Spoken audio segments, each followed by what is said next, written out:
What's going on, Jerome's? Happy Friday. So you may have noticed during the draft that Kwesi was on the phone for the duration of the Vikings, 10 minutes before selecting USC wide receiver Jordan Addison at 23. We didn't get a screen grab because can't find it, and also I didn't DVR the draft, but trust us. Trust sources. Trust me, bro. But Jordan Addison, obviously very happy the Vikings are in the Addison business. I think that he is going to take the Vikings offense to the next level.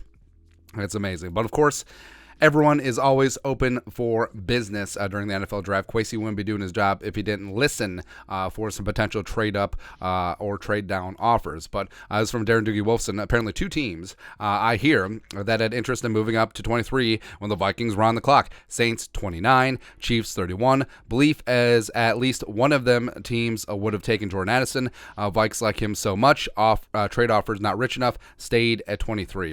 And then Kevin Seifert, who's not Carl Gerbschmidt, who's not. One of the broadcasts had an extended look at the Vikings draft room prior to their pick at 23. Kwesi adofo-mensah confirmed they got some trade offers as the clock wound down, but said there was nothing sweet enough to risk losing an impact player at a premium position. So they were dialed in on Addison. They would have moved if the price was right, but they didn't get the offer that they got. And I think that the team moving up for Addison would have been the Chiefs, which would have been disgusting. So Jordan Addison with Andy Reid and Mahomes and Kelsey, that would be pretty damn gross. The Saints moving up from 29, maybe they would have moved up for Mozzie Smith, maybe Addison. Who really knows at this stage, because they really do need to rebuild the front seven, and Dennis Allen being a defensive guy, that would make sense. But just looking at the capital that they had to work with, so the Saints would have jumped up.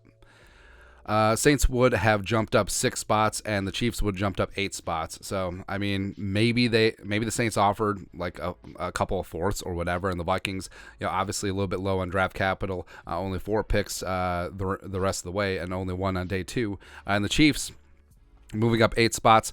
Maybe they would have offered the third, number 95 overall. But if you're going to move from that spot, especially if you're dead set on Jordan Addison, it's going to cost you. Like, I think that Kwesi had the leverage because they can stick and pick and take Addison, or they could trade down, but the price had to be right. So, if I was Kwesi from the Saints to move down 6 spots, I would have demanded 29 and 40.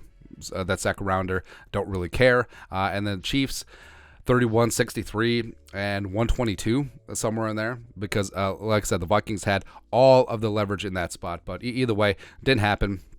Super happy that the Vikings stayed with Jordan Addison. And also, how many of these stories are there out there where every single pick, I'm sure teams get multiple calls to move up or move down, and all these hypothetical trades, which is just amazing. It's like that Elway to Marino 30 for 30, covering the 1983 draft. Like all the hypothetical trades, like there was a Joe Montana hypothetical trade in there, and just like how many of these moves do we just not know about that GMs have buzzed the tower and had conversations about? I don't know, man, but I love it either way. Super happy that they didn't move, and I'm sure Kansas City is happy with Azuma. I'm sure that the Saints are happy with Bruzzy, so it is what it is, and the Vikings certainly are happy with Jordan Addison. But your thoughts are thoughts. Vikings Saints reportedly tried to trade up with the Vikings at number 23. Let us know your thoughts and our thoughts in the comment section below. Subscribe for daily Vikings takes. Want to support the work? Put a little something in the Venmo, but to next time, Skol, production value.